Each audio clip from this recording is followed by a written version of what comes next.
कैसे हैं आप लोग। उम्मीद है कि आप लोग अच्छे से होंगे घर पे।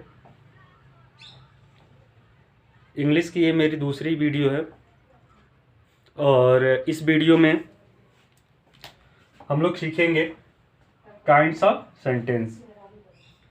जो भी बच्चे पार्ट्स ऑफ सेंटेंस और सेंटेंस का डेफिनीशन और उसका पूरा इंट्रोडक्शन देखना चाहते हैं, सीखना चाहते हैं, वो मेरे पिछले इंग्लिश की वीडियो में जाके सीख सकते हैं।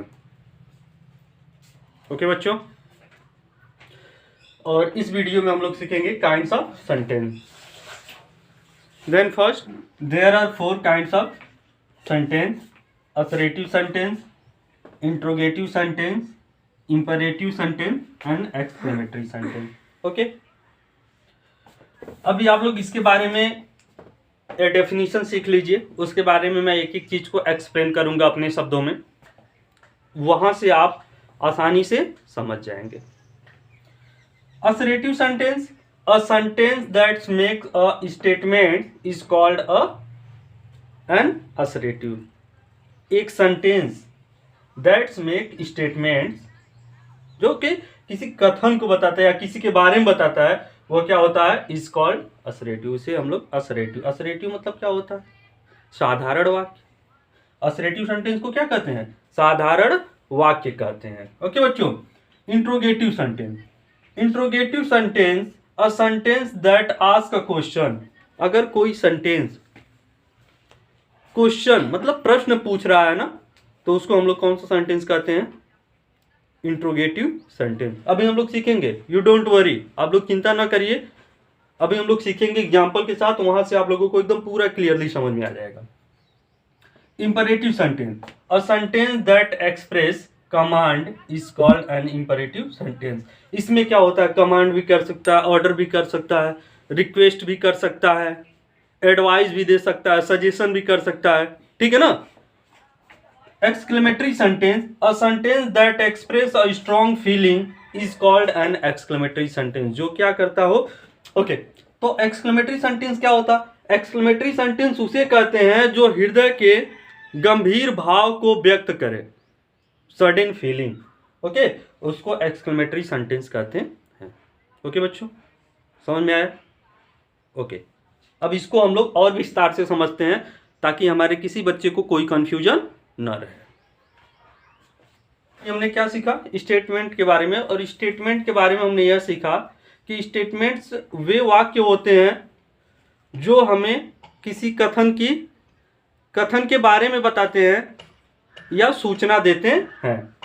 और अब आप लोग ध्यान दीजिए, इसके 2 पार्ट होते हैं। असर्टिव के कितने पार्ट होते हैं, 2 पार्ट में डिवाइड कर दिया गया है। एक होता है अफर्मेटिव, AFFIRMATIV, अफर्मेटिव, और दूसरा होता है, क्या होता है बच्चों, निगेटिव। ओके बच्चों, अफर्मेटिव मतलब साधारण, निगेटिव मतलब नकारात्मक, ठीक है ना। सेंटेंस को, असर्टिव सेंटेंस को 2 पार्ट में बांट दिया गया है। कौन कौन से, पहला है अफर्मेटिव और दूसरा है निगेटिव। साधारण वाक्य और नकारात्मक वाक्य, सकारात्मक नकारात्मक। ओके बच्चों, जब हम कोई बात सकारात्मक करते हैं, जैसे ही इज प्लेइंग, यहां पे कौन सी बात हो रही है, नकारात्मक नहीं, सकारात्मक, तो ये हमारा अफर्मेटिव हो जाएगा। और यहां पे अगर कह दें हम he is not playing, he is not playing, तब यहां पे देखिए जब नॉट लग जाए ना, तो वह कौन सा हो जाएगा, निगेटिव हो जाएगा, निगेटिव सेंटेंस हो जाएगा। तो फिर से ध्यान दीजिए, असर्टिव सेंटेंस को 2 पार्ट में डिवाइड कर दिया गया है, एक अफर्मेटिव और एक निगेटिव। अफर्मेटिव मतलब सकारात्मक, जिसमें बातें सकारात्मक हो रही हो, और निगेटिव नकारात्मक, जिसमें बातें नकारात्मक हो रही हैं। मतलब अगर कहीं भी नॉट लग जाए, नेवर लग जाए सेंटेंस में, तो हमारा कौन सा होगा सेंटेंस, निगेटिव सेंटेंस होगा। ओके बच्चों, समझ में आया। सेकेंड नंबर है इंट्रोगेटिव सेंटेंस। इंट्रोगेटिव सेंटेंस भी दो टाइप के होते हैं। कौन कौन से होते हैं? एक होता है यस नो टाइप क्वेश्चन और एक होता है वाई टाइप क्वेश्चन। ठीक है ना? अब इसको समझ लीजिए, जो हेल्पिंग वर्ब से शुरू होते हैं वाक्य, जो वाक्य किससे शुरू होते हैं? हेल्पिंग वर्ब से, वो कौन से होते हैं? Yes no type question. जैसे डू यू लाइक हिम,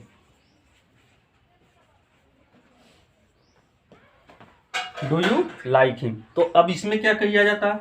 अभी अभी हमने पीछे आपको क्या बताया कि जो इंट्रोगेटिव सेंटेंस होता है इसमें प्रश्न पूछा जाता है। तो अब यहाँ पे देखिए क्या पूछा जा रहा है? डू यू लाइक हिम, क्या तुम उसे पसंद करते हो? और यहाँ पे क्वेश्चन मार्क, और जो इंट्रोगेटिव होता है ना उसके लास्ट में ऐसे क्वेश्चन मार्क लगा रहता है, याद रखिएगा। जहां भी प्रश्न पूछा जाएगा वहां पे क्वेश्चन मार्क लगेगा। तो हेल्पिंग वर्ब जैसे डू से हो गया, इज से हो गया, ठीक है, और आपका हैज से हो गया, हैव से हो गया, मतलब जो भी मॉडल्स या हेल्पिंग वर्ब होती हैं, एक्सिलरी वर्ब होती हैं, अगर कोई वाक्य उससे शुरू हुआ है तो वह यस नो टाइप क्वेश्चन हो गया। और यदि इंट्रोगेटिव वर्ड से शुरू हुआ है, किससे? इंट्रोगेटिव वर्ड से शुरू हुआ है, तो उसको हम लोग कौन सा बोलते हैं? Yes no type question. जैसे व्हाट इज योर नेम। तो अब यहाँ पे देखिए, व्हाट इज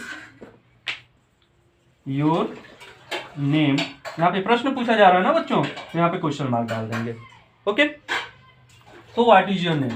तो अब ये देखिए, व्हाट इंट्रोगेटिव वर्ड है, तो जब कोई भी वाक्य when a sentence start with interrogative word that is called yes why type question. Okay, and when a sentence start with helping verb like auxiliary, modal, okay, तो क्या हो जाएगा? वह हो जाएगा यस नो टाइप क्वेश्चन। आप लोगों की समझ में आ रहा है ना? समझ में आ रहा है ना? फिर से सुन लीजिए। इंट्रोगेटिव सेंटेंस उसे कहते हैं जिसमें कोई प्रश्न पूछा जाता है। जब किसी सेंटेंस में कोई प्रश्न पूछा जाए तो वह इंट्रोगेटिव सेंटेंस होता है। और इंट्रोगेटिव सेंटेंस दो तरह के होते हैं, yes no type question, why type question. जब कोई सेंटेंस हेल्पिंग वर्ब से शुरू हो, मॉडल से शुरू हो, तो वह यस नो टाइप क्वेश्चन है। और जब कोई सेंटेंस इंट्रोगेटिव वर्ड से शुरू हो तो वह वाई टाइप क्वेश्चन है।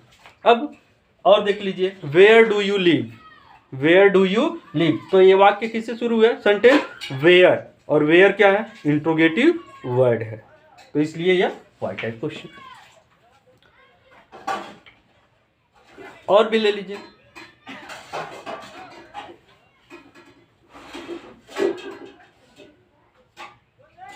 व्हाट डू यू लाइक, यह हम कह दिए। When you come, when did you come, तुम यहाँ कब आए? तो अब यहाँ पे क्या हो जाएगा? व्हेन से शुरू है ना, तो वो क्या हो जाएगा? Why type question. जब कोई इंट्रोगेटिव वर्ड से शुरू हुआ तो वाई टाइप क्वेश्चन, और जब कोई मॉडल या एक्सिलरी वर्ब से शुरू है तो वो किससे? कौन सा है?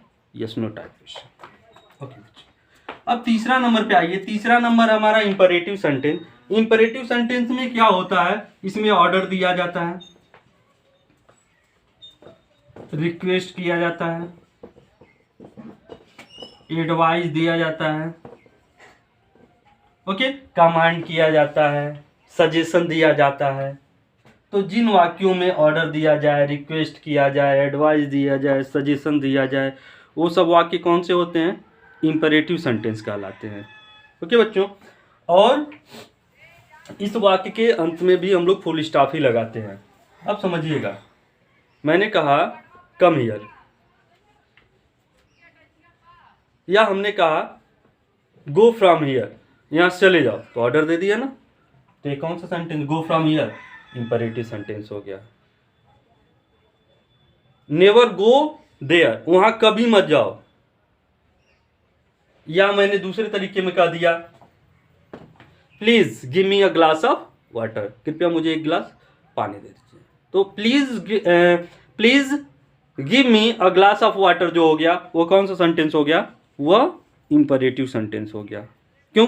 क्योंकि प्लीज लग गया, तो प्लीज लग गया तो यहाँ पे हम लोग रिक्वेस्ट कर रहे हैं। तो जिस वाक्य में आदेश दिया जाता है, रिक्वेस्ट किया जाता है, ऑर्डर, रिक्वेस्ट, एडवाइस, सजेशन, ये सब दिया जाता है ना, वो इंपरेटिव सेंटेंस होता है। एक्सक्लेमेटरी सेंटेंस, इसके बारे में हमने अभी अभी सीखा कि ये क्या होती है। ये हृदय की जो अचानक फीलिंग्स होती है ना, जो भाव होते हैं ना, उसको व्यक्त करता है।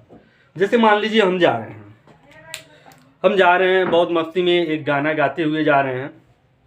गाना तो मैं अभी नहीं गाऊंगा, लेकिन आप लोग समझ लीजिए मैं गाना गाते हुए जा रहा हूँ और स्लीपर पहना हूँ, और अचानक मेरे पैर के नीचे एक थोड़ा कांटा आ गया और वो कांटा मेरे पैर में ऐसे स्लीपर के नीचे से चुभ गया, और जैसे मेरा पैर उस कांटे पर पड़ा और वो कांटा स्लीपर को मतलब स्लीपर के बाहर निकला और पैर में जाके लगा, वैसे ही मैंने अपना पैर क्या किया ऊपर, तुरंत जो हृदय की मतलब गति है वो मतलब बढ़ गई और मैंने तुरंत पैर ऊपर उठा लिया और कहा आउच।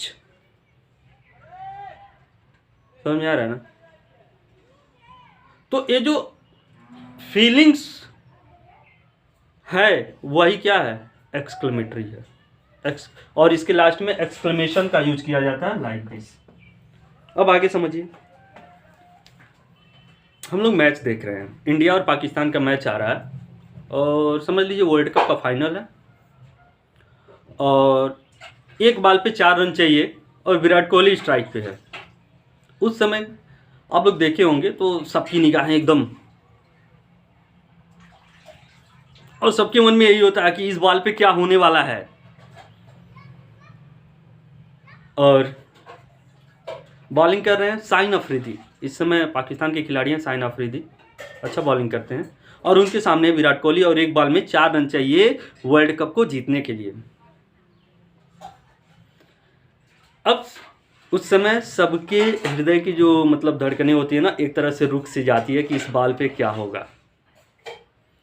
और बॉल जो है शाहीन अफरीदी ने डाला और उस बॉल पे 4 रन चाहिए था, लेकिन विराट कोहली ने उस बॉल को सीधे बाउंड्री के बाहर भेज दिया 6 रनों के लिए, और उस समय इंडिया जीत गया। और जैसे ही बॉल बल्ले पे लगी और बल्ला मतलब बाउंड्री के बाहर दर्शकों के बीच में चला गया, उस बीच जो मैच देख रहे हैं उनके अंदर जो एक्साइटमेंट आएगी, जो फीलिंग्स आएगी ना, उसे कहते हैं एक्सक्लेमेटरी। तो क्या कहेंगे, हुर्रा। इसको एक्सप्लेन किससे किया जाता है, कोई मैच जीत जाता है तो हुर्रा से एक्सप्लेन किया जाता है। किसी की डेथ हो जाती है तो क्या कहते हैं, ओह अल्लाह, बड़ा अच्छा व्यक्ति था बेचारा, तो यहाँ पे अलास हो गया, ओह हो गया, ठीक है ना। अगर कोई चीज अचानक बहुत सामने अच्छी पड़ी, क्या कहते हैं, वाव कितना अच्छा है। तो ये जो वाव हो गया ये एक्सक्लेमेटरी वर्ड हो गया, एक्सक्लेमेशन यहाँ पे हो जाएगा। ओके, तो एक्सक्लेमेटरी सेंटेंस में यही होता है, अचानक जो हृदय के भाव होते हैं उसको इसमें व्यक्त किया जाता है। ओके, तो बस इतना आज के वीडियो में। उम्मीद करता हूँ ये वीडियो समझ में आया होगा, और जहाँ पे नहीं समझ में आया होगा तो कोई बात नहीं, फिर मैं आपके लिए वीडियो लेके आऊँगा। अभी मैं भी मोबाइल के सामने पहली बार ही पढ़ा रहा हूँ नया, तो मुझे थोड़ा सा ऑड फीलिंग हो रहा है, बट जैसे जैसे मेरी वीडियो बनती जाएगी वैसे वैसे कोई भी दिक्कत नहीं होगी।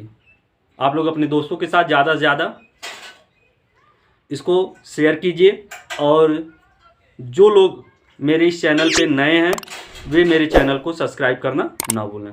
Thank you.